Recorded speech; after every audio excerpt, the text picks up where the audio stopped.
Oke. Boleh. Baik, Assalamualaikum warahmatullahi wabarakatuh.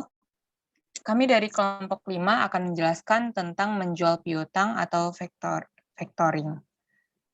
Sebelumnya, perkenalkan, nama saya Rahmadini Putri dengan NIM 2005991. Saya di sini sebagai moderator dan juga yang akan menjelaskan tentang pengertian dan keuntungan dari factoring sendiri. Apa sih factoring itu? Factoring merupakan sumber pendanaan jangka pendek perusahaan dengan cara menjual piutang yang mereka perdagangkan.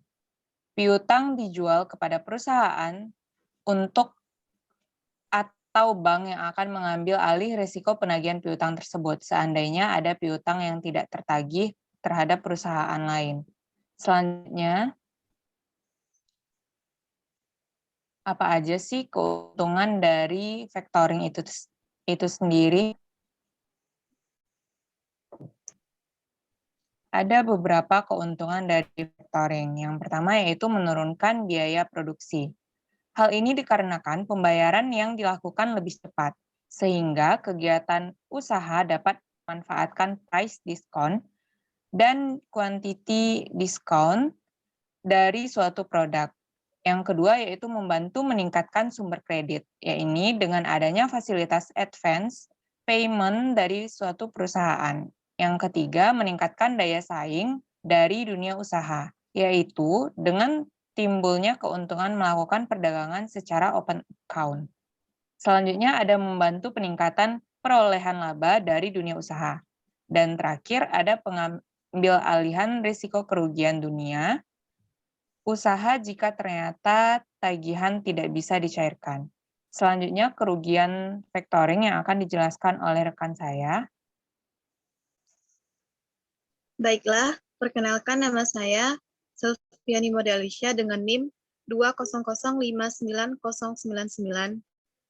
Saya akan melanjutkan materi dari rekan saya yaitu kekurangan factoring. Beberapa di antaranya, yang pertama, biaya relatif tinggi, yaitu pihak perusahaan factoring dalam hubungan antara klien dengan nasabah bisa jadi menambah beban biaya terhadap bisnis yang bersangkutan. Selanjutnya, bisnis rentan risiko. Karena hakikat yang inheren dalam institusi factoring, seperti absennya kolateral, maka dapat menimbulkan anggapan bahwa bisnis dari perusahaan factoring mengandung risiko yang tinggi terhadap keberhasilan dalam menagih piutang. Selanjutnya, menurunkan reputasi. Factoring belum bermasyarakat, maka dapat menimbulkan kesan seolah-olah klien yang menyerahkan piutangnya kepada perusahaan factoring dalam keadaan kesulitan dan tidak sanggup menagih sendiri piutangnya. Baiklah, Terima kasih kepada Silviani. Selanjutnya materi tentang pembiayaan factoring yang akan dijelaskan oleh Nabila Aisyah. Baiklah, perkenalkan nama saya Nabila Aisyah dengan NIM 200599077, Prodi S1 Manajemen. Baiklah, itu biaya factoring di sini terdiri dari dua macam. Yang pertama ada biaya komisi penjualan atau factoring komisi, dan ada biaya bunga. Biaya komisi ini dibebankan karena fungsi pengawasan piutang beralih ke faktor. Faktor memelihara buku besar piutang yang dijual, mengambil alih risiko piutang, dan juga melakukan penagihan piutang. Biaya bunga dihitung mulai pada saat pemberian dana ke perusahaan sampai pada saat pembayaran piutang ke faktor. Secara umum, biaya factoring itu biasanya lebih dibandingkan dengan biaya bunga bank, itu sekitar 2% di atas tingkat bunga umum. Hal ini terjadi karena risiko factoring itu lebih tinggi dibandingkan dengan risiko kredit bank. Terima kasih kepada Nabila. Selanjutnya materi tentang contoh factoring yang akan dijelaskan oleh Muhammad Zikri. Kepada Zikri disilahkan. Baiklah, perkenalkan nama saya Muhammad Zikri, NIM 200599073. Contoh factoring. Anda melakukan penagihan piutang sebesar 100 juta melalui jasa factoring.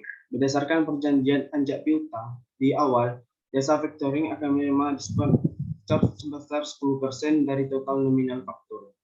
Dengan demikian, jasa factoring Anda akan menerima 10 juta dari total piutang.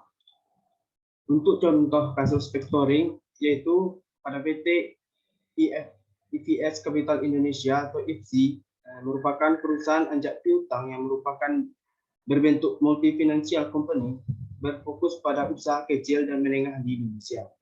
Persyaratan yang harus dipenuhi oleh UKM untuk menjadi klien dari fasilitas anjak piutang di PT IFC ialah memiliki usaha yang baik dan menguntungkan.